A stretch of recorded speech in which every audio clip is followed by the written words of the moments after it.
வெளி விஷயங்களை விட்டு மனம் தன் ஒளியுரு ஓர்தலே உந்தி பர உண்மை உணர்ச்சியாமுந்தி பர. We have seen this song in quite a number of sessions before. That is because it is a very, very concise form of Atma Vichara, the teaching of Atma Vichara. Veli Vishayangal.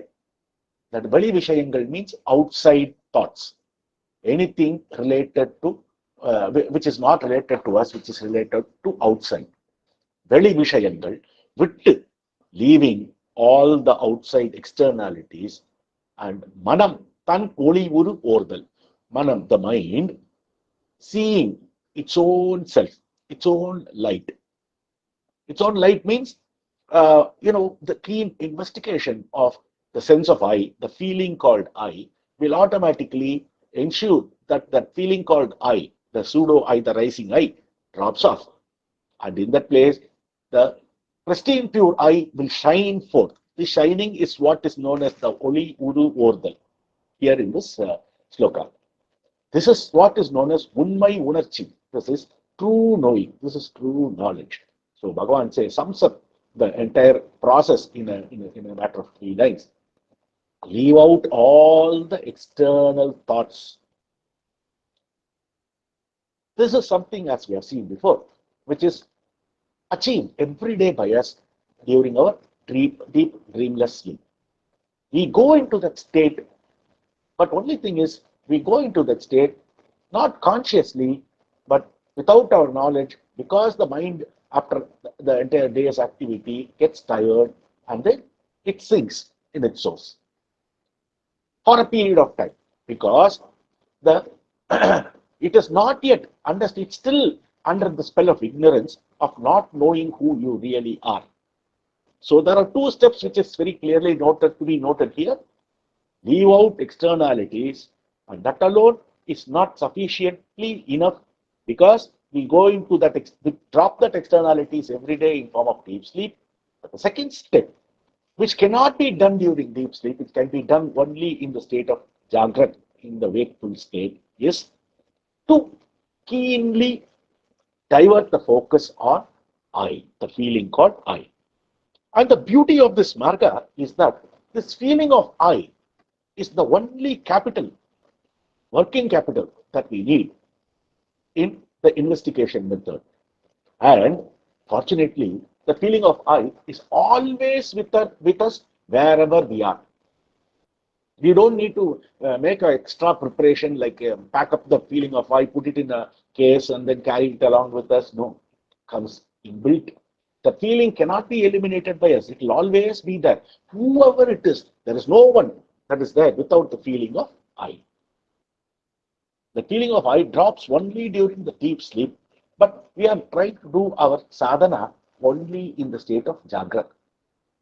So, all of us, without exception, are already provided with the most important working capital. For all business, we need this form of working capital, that form of capital and all that. And we'll have to earn for that. Some may be lucky to get it, some may not get it, and some may get it partially. Here, without exception, everyone has the same capital without 1 inch more or 1 inch less. Everybody's got the feeling of I within oneself, which is readily available and waiting for it to be watched so that it can subside. We saw why this I feeling came out of the Parabrahma Satchitananda. No, the such question is irrelevant, as Bhagavad Padal, Shankara Bhagavad Padal has clearly made. And understand that why are you bothered about that? There is no answer to it, because if you want to answer, that took place in the infinite past. It does not have a beginning at all. It's anadi. So, but one thing we are all clear is that we have an individualized feeling called I, which is limited to the boundary of the body. This much is clear to everyone. So we know we have a problem. So our only bounded duty is to get rid of that problem, is to eliminate the problem and go back to our pristine pure self. So there's no use in asking such questions, because these are all just scholarly questions. Plenty of such questions can be keep on, we can generate such questions and try to find out answer. Again, the mind is the one that has to answer this question, and this mind itself is false, bogus, which we are trying to eliminate. So, what is the guarantee that we will get the right answer from the mind? Which is already getting into a point where the moment we start talking about this Atma Vichara, the moment we start becoming devotees of Bhagavan and such gurus, the mind is already having a sense of fear. It's already fearful, a little fearful that any day it can get eliminated. So this mind is not necessary. It may masquerade. It may take it may wear a hat in such a way that it's helping you the most. It will try. It will pretend that it's cooperating with you the maximum, but inside, heart and heart, it is not doing so, because it's got its own vested interest. Because once the mind goes, you're going to be Parabrahma Satchitananda, and the mind has no place. Because the mind issues forth at a much later stage.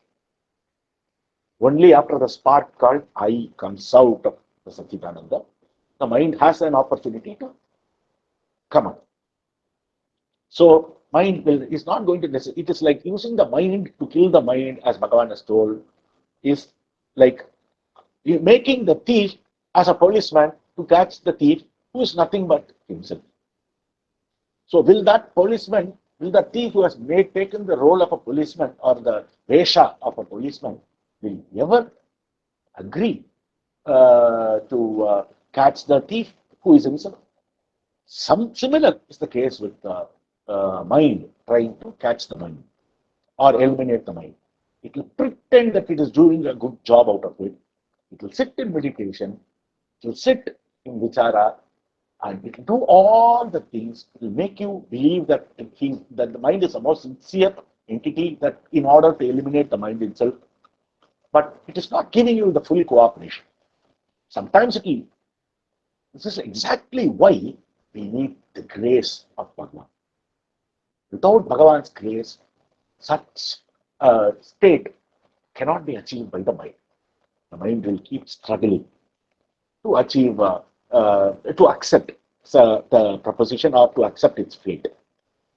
Only the grace of Bhagavan. This is why a guru's blessing is always needed.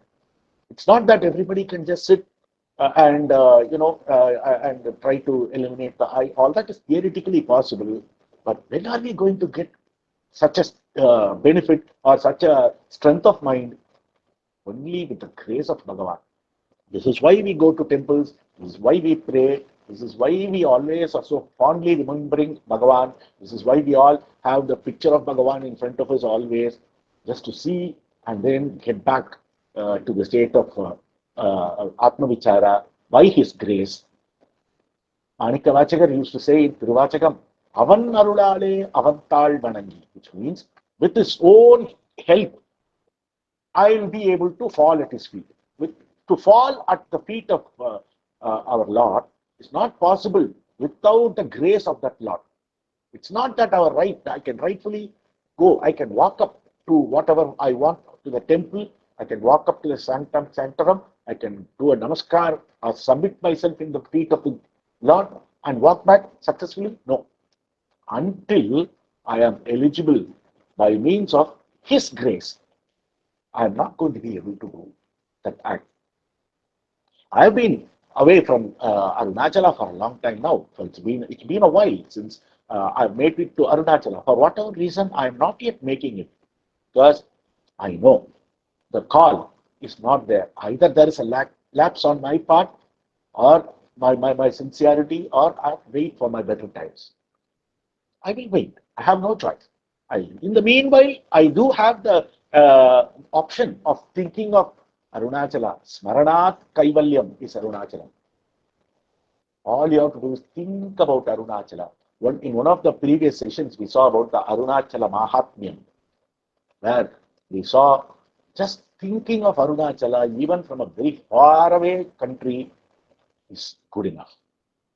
So we have to somehow be in the Smaranam of Arunachalam and gain the grace of the Lord, which will help us in sitting in the Vichara without any distraction of. We'll get Ekagraha, Mano ekagraha of the mind will be able to achieve. So in the 16th song, he starts the marga, leave out all externalities, focus on your own self. This is what is known as Vichara, and this is what is Unnmai Unarchi. True, this is what will lead into the true knowledge.